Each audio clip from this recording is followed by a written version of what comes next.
Nagsisisi bang Magnolia sa pag-trade kay Calvin? Base kasi sa ibang nakapanood ng Manila Clasico, mas maganda pa nga raw ang role-playing ni Calvin kumpara kay Navarro. Kaya lang naman daw pinalitan ng Magnolia si Calvin dahil may edad.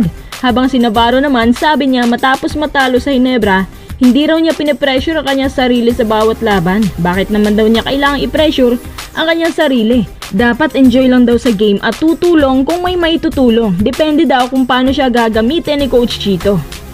Phoenix Fieldmasters magkakaroon ng revamping matapos na ma-eliminate sa playoff contention. Tara, pag-usapan agad natin.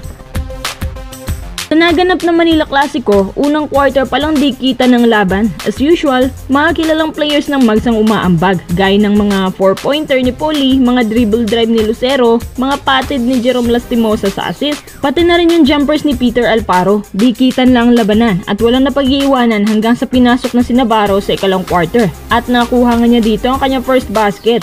May kita mo naman sa mukha ni Navarro na medyo may mga unsure plays pa siya, which is natural naman kasi bagong lipat pa. Basta bagong lipat, bagong adjustments na naman yan. Hanggang sa dulo, sinubukan nila itabla ang laban sa pamamagitan ng 4-point shot attempt ni Paul Lee. Pero ang taktika niya na makapagpasabit ng foul ay hindi nangyari. Sinayang lang nila yung back-to-back points ni Mark Baroka sa mga huling minutes. This time, mas maganda ang buong performance ng Ginebra. Ang depensa talaga ang nagdala sa Ginebra to the next level na parang batid na agad nilang kahinaan ng Magnolia simulat sa pool. Kapansin-pansin nga na kalmado si Coach Tim. Ganyan lang talaga siya kapag nananalo. All in all, si Navarro nakakuha ng 5 points, 4 rebounds sa loob ng 16 minutes playing time. Hindi na masama sa bagong salta sa Magnolia na under adjustments pa. Pagkatapos ng laban sa isang interview kay Navarro na hindi naman daw niya pinipressure ang kanyang sarili. Kahit sanay daw silang manalo since UAAP days, ay ganun talaga kapag bago ka pa lang sa team. May mga samot-saring adjustments talaga. Kapag bago ka pa lang sa mga adjustments, mangangapa ka raw at magiging pabigat pa minsan. Sa puntong to, mukhang naisa ng Ginebra ang Magnolia. Mas maganda din ang nilalaro ng Ginebra, especially sa final play, at marami sa kanilang nag-step up kaysa Magnolia. Ipagpalagay na lang natin na si Calvin yung naglaro sa Magnolia. Pinakaunang ambag talaga ni Calvin sa kanila ay depensa. Kahit sabihin natin na bumaba ang efficiency rate ni Calvin, pero sa depensa, kahit may edad na yan, siya pa rin yung player na nakakainis na kabantayan. Yun yung expertise niya, bukod sa nagbibigay siya ng adrenaline sa team. Ang mga katangian niyang yan ay siyang wala kay William Navarro. Si Navarro bata pa, may kumpiyansa, hindi pressured, tsaka may shooting. Ang ginagawa niya ngayon sa Magnolia, role-playing.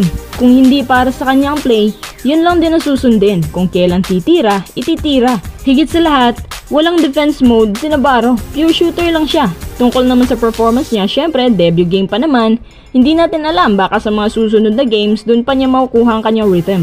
May ibang players na bagong lipat, madaling nakaka-adapt sa system, pero kadalasan talaga nangangapa. Kung si Navarro, ganun pa rin ang performance. Tiyak na magsisisi ang Magnolia sa pag-trade kay Calvin, lalo na pag si Calvin magandang performance sa Northport.